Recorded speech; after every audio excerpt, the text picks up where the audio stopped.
بسم اللہ الرحمن الرحیم۔ السلام علیکم دوستو، پاک ٹیلنٹ 92 میں خوش آمدید۔ آج کی اس ویڈیو میں ہم آپ کو بتائیں گے کہ عدالت میں کس طرح برہان معظم نے مقدمہ جیتا اور علامہ سعد حسین رضوی کی جو نظر بندی ہے وہ ختم ہوئی، اور ہم آپ کو یہ بھی بتائیں گے کہ علامہ سعد حسین رضوی کو ابھی تک کیوں رہا نہیں کیا گیا۔ تو مزید آگے بڑھنے سے پہلے چینل کو سبسکرائب کریں، ویڈیو کو لائک کریں اور کمنٹس باکس میں اپنی رائے کا اظہار ضرور کریں، اور اس ویڈیو کو زیادہ سے زیادہ شیئر کریں تاکہ تحریک لبیک پاکستان کا پیغام پوری دنیا میں پھیل سکے۔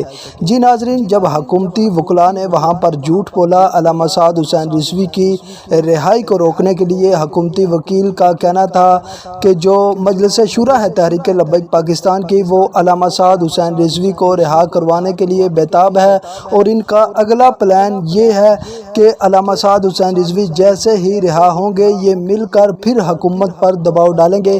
جب عدالت کی جانب سے حکومتی وکیل سے جواب مانگا گیا، ثبوت مانگا گیا، تو اس کے پاس کوئی بھی ایسا ثبوت نہیں تھا، اور اس وجہ سے عدالت نے علامہ سعد حسین رضوی کے وکیل کے جو دلائل ہیں ان پر اتفاق کیا اور علامہ سعد حسین رضوی کی نظر بندی کو ختم کر دیا۔ آپ کو یہ بتائیں گے کہ آخر علامہ سعد حسین رضوی کو ابھی تک رہا کیوں نہیں کیا گیا۔ ناظرین، پہلی بات تو یہ ہے کہ حکومت یہ نہیں چاہتی کہ علامہ سعد حسین رضوی کا تاریخی استقبال ہو، اور علامہ سعد حسین رضوی جو ہے وہ کسی جلوس کی شکل میں وہاں پر پہنچیں۔